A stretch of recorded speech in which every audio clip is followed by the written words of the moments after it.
صل على سيدنا محمد وعلى آله وصحبه وسلم. Amma ba'd. Bapak dan Ibu jamaah salat Isya tarawih rahimahullah, kita bersyukur kepada Allah Subhanahu wa taala atas nikmat yang dikaruniakan. Semoga dapat kita pergunakan untuk selalu berbuat kebaikan, terutama mengisi hari-hari di Ramadan yang barokah. Salawat dan salam kita sampaikan kepada Rasulullah Muhammad sallallahu alaihi wasallam, Rasul junjungan, syafaatnya juga kita harapkan kelak di hari kemudian. Bapak Ibu jemaah rahimahullah, waktu berjalan begitu cepat tanpa terasa, tanpa kita rasa-rasa. Malam hari ini sudah berada pada malam yang ke-14 Ramadan. Lebih kurang 16 hari lagi kita akan berlebaran. Dan sebenarnya malam hari ini malam istimewa, karena malam hari ini puncak gerhana bulan itu terjadi pada saat maghrib ketika berbuka puasa. Puncak gerhana bulan sampai waktu Isya. Di beberapa tempat jemaah menggunakan momen ini untuk sama-sama melaksanakan sholat sunnah gerhana bulan. Memang sempit antara maghrib Isya ketika orang sibuk berbuka puasa, makan, minum dan sebagainya. Tapi ada beberapa masjid melapor kepada kita, Ustaz, tetap kami buat sholat sunat gerhana bulan. Bagaimana teknisnya? Mudah. Jamaah yang mau tarawih buka bersama di masjid yang dituju. Setelah berbuka, minum, sholat maghrib, lanjut sholat sunat gerhana bulan, makan malam sebentar, lanjut isya dan tarawih. Jadi mungkin akan datang ini bisa kita pikir bersama-sama. Karena momen gerhana bulan ketika Ramadan ini adalah hal yang jarang-jarang terjadi. Bisakah kita kerjakan selepas tarawih? Bisa di penghujung. Jadi bisa dikerjakan sholat sunat gerhana bulan selama awal gerhana sampai di penghujung gerhana. Dikerjakan dengan bersama-sama berjamaah berrakaat di dengan khutbah. Itu sebagai pengantar kita pada malam hari ini. Insyaallah ke depan kita bisa memikirkan lagi bagaimana kita mendapatkan amalan-amalan sunnah itu bisa kita kerjakan dalam waktu yang sempit tapi masih bisa kita maksimalkan. Bapak dan Ibu yang saya muliakan, pada kesempatan malam hari ini saya akan menyampaikan satu ayat ada di surah Az-Zumar pada ayat 53. Allah Subhanahu wa taala berfirman, "Qul ya ibadiyalladzina asrafu ala anfusihim la taqnatu min rahmatillah innallaha yaghfiru dzunuba jami'a innahu huwal ghafurur rahim." Arti ayat, katakan ya Muhammad, wahai hamba-hambaku yang telah melampaui batas, menzalimi diri sendiri, berbuat kejahatan, berbuat kemaksiatan, berbuat kedurhakaan, tergelincir dari jalan yang benar, la taqnatu min rahmatillah. Meskipun kamu sudah jauh dari kebenaran, jauh dari agama, tetap kamu dapat panggilan dari Allah Subhanahu wa taala, ya ibadiyalladzina asrafu ala anfusihim. Jadi Bapak Ibu, tepat ketika Allah Subhanahu wa taala mengatakan wala yadhlimu rabbuka ahada, Tuhanmu Allah Subhanahu wa taala tidak pernah menzalimi satu orang pun di antara hamba-hamba. Ketika Ramadan datang, ini futihat abwabul jannah, dibuka pintu surga selebar-lebarnya, Kalau kita ibaratkan seorang raja, dia punya istana, dia buka gerbang lebar-lebar. Gerbang istana dibuka lebar, pintu istana dibuka lebar, jendela dibuka lebar. Silakan masuk, siapa yang masuk. Yang masuk dapat hidangan, dapat hadiah, dapat souvenir. Andai kata ada tak masuk, ini orang sombong sekali. Di Ramadan, wa ghuliqat abwabul jahim, ditutup pintu neraka, jendela dikunci, pintu dikunci, gerbang dikunci, supaya Pak, tak ada kesempatan orang bisa masuk. Tapi andai kata ketika Ramadan ada orang masuk neraka, namanya terganggu. Tak dikasih sempat masuk juga dia nyelonong, ini kan keterlaluan. Nah, ketika Ramadan ini Allah Subhanahu wa taala panggil hambanya, ya ibadilladzina asrafu, yang sudah jauh dari Allah, jauh dari kebenaran, banyak kali dosanya, banyak kali maksiatnya. La taqnatu min rahmatillah, meskipun sudah jauh dari Allah, tak boleh putus dari rahmat Allah Subhanahu wa taala. Jangan putus asa. Jangan lemah untuk meraih keampunan Allah Subhanahu wa taala. Innallaha yaghfiru dzunuba jami'a. Allah Subhanahu wa taala akan ampuni dosa-dosa itu. Bukan 1, 2, 3, 4, tapi jami'a, semuanya. Semua orang yang punya dosa, seseorang yang banyak dosanya akan diampuni Allah Subhanahu wa taala. Kenapa? Innahu huwal ghafurur rahim. Sungguh Allah Subhanahu wa taala Maha Pengampun lagi Maha Penyayang. Allah Maha Pengampun lagi Maha Penyayang. Maka tidak benar bila ada orang mengatakan, udah takdirku jadi orang jahat, masuk neraka, masuk penjara, bolak-balik masuk penjara residivis, kasih pula data takdir. Bukan. Allah berikan pilihan sejauh-jauhnya dari Allah Subhanahu wa taala, masih dipanggil lagi.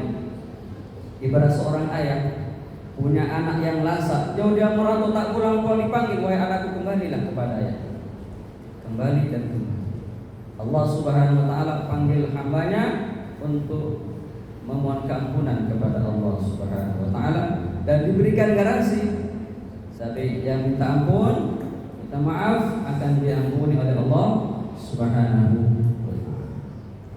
Bapak Ibu saya muliakan, dalam satu kitab yang berjudul Lataiful Ma'arif dituliskan, ya'lam annal mu'mina yajtami'u lahu fi syahr Ramadan jihadani li nafsi. Sungguh seorang mukmin itu ketika di Ramadan berkumpul padanya 2 jihad. Jadi ketika Ramadan seorang mukmin ada 2 jihad yang akan dilakukan, yang akan dikerjakan. Yang pertama, jihadun bin nahar, jihad pada siang hari, yaitu dengan melaksanakan puasa. Jihadun bin nahar ala siyam, ketika siang hari seorang mukmin dia berjihad untuk melaksanakan ibadah puasa. Nah, puasa yang kita kerjakan ini adalah untuk kebaikan kita. Puasa tidak untuk menyakiti seseorang, tidak untuk membuat seseorang lemah. Maka orang yang sakit boleh tidak berpuasa. Jadi Allah Subhanahu wa taala mewajibkan puasa kepada hamba yang beriman untuk apa? Agar adalah alasan Allah Subhanahu wa taala untuk memberikan dia pahala. Sebenarnya Bapak Ibu, mudah bagi Allah Subhanahu wa taala untuk mengampuni hambanya, ngasih bonus hambanya dengan cuma-cuma. Tapi kalau begitu kan nggak ada usaha, nggak ada ikhtiar. Apa beda orang berjihad dan tak berjihad? Apa beda orang bersungguh-sungguh dengan orang yang lalai? Bisa saja Allah Maha Kuasa, tapi tidak.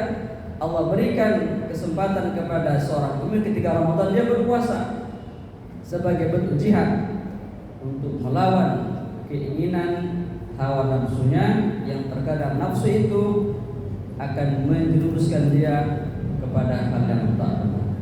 Inna nafsa la ammaratun bisu' illa ma rahima rabbi.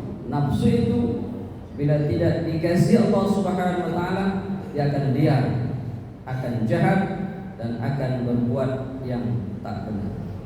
Seperti Donald, bila tak beriman nafsunya dia. Nafsu angkara murka, syahwat membunuh. Pertama-tama dia nampakkan, dia tangkap presiden negara lain. Hebat. Bisa seorang presiden tangkap presiden. Berat, diam semua orang, tak ada reaksi. Ini sekarang dia hancurkan satu negara, dia bom. Ada reaksi? Ada juga. Jadi nafsu kemurkaan, nafsu membunuh itu sangat berbahaya. Kalau tidak dengan berpuasa, tidak dijinakkan dengan puasa, itu sangat berbahaya.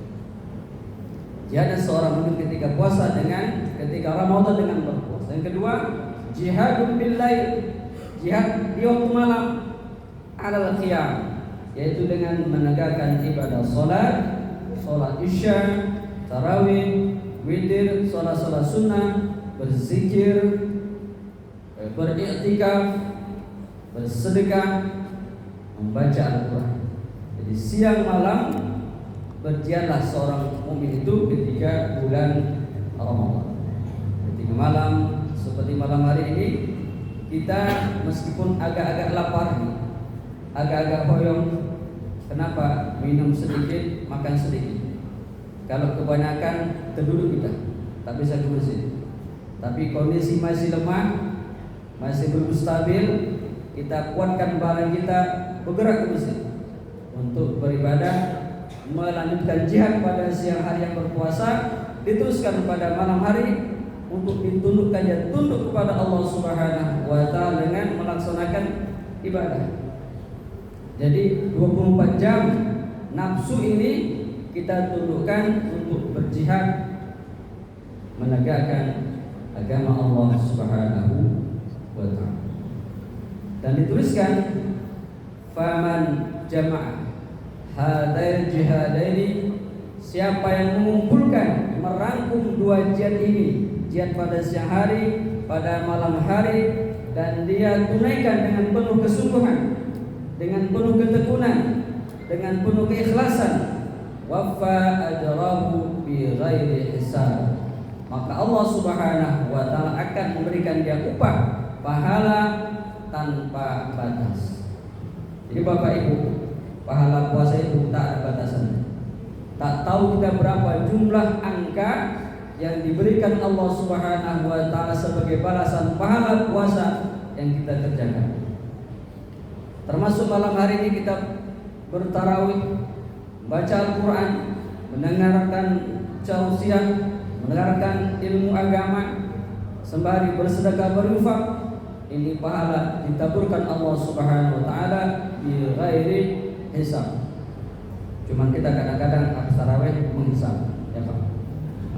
Ada Ustaz satu hari asam itu kan. Ada juga orang buka puasa dengan menghisab. Sahur terakhir juga dengan menghisab, jadi ahli hisab. Tapi pahala diberikan Allah Subhanahu wa taala tanpa hisab, tanpa batas. Begitulah luasnya karunia Allah Subhanahu wa taala diberikan kepada hambanya ketika Ramadan, berpuasa pada siang hari dan beribadah pada malam hari. Plus Allah Subhanahu wa taala akan ampuni segala dosa hamba-hambanya meskipun sudah melampaui batas, asalkan dia mau bertobat kepada Allah Subhanahu wa taala. Wa anibu ilayya, kembalilah bertobat kepadaku, kata Allah Subhanahu wa taala, aku akan berikan keampunan dan berikan kemaafan. Wadkhuli fi ibadi, wadkhuli fi ibadi, wadkhuli jannati. Caranya bagaimana? Bergabunglah dengan kelompoknya hamba-hamba Allah Subhanahu wa taala yang saleh. Bila bergabung dengan mereka, ada peluang untuk bergabung dengan mereka masuk ke dalam surganya Allah Subhanahu wa taala. Maka Bapak Ibu, kita ketika berbuat baik ini tak bisa menunggal-nunggal saja, tak bisa sendiri-sendiri. Maka kita berbuat baik beribadah itu dengan cara bersama-sama, dengan cara berjamaah. Allah sebutkan warka'u ma'ar raki'in, rukulah bersama orang-orang yang ruku. Artinya bila kamu sholat lebih bagus kerjakan dengan berjamaah, pahala berlipat-lipat ganda. Bapak Ibu, ini saja dapat disampaikan pada kesempatan malam hari ini. Lebih kurang mohon maaf.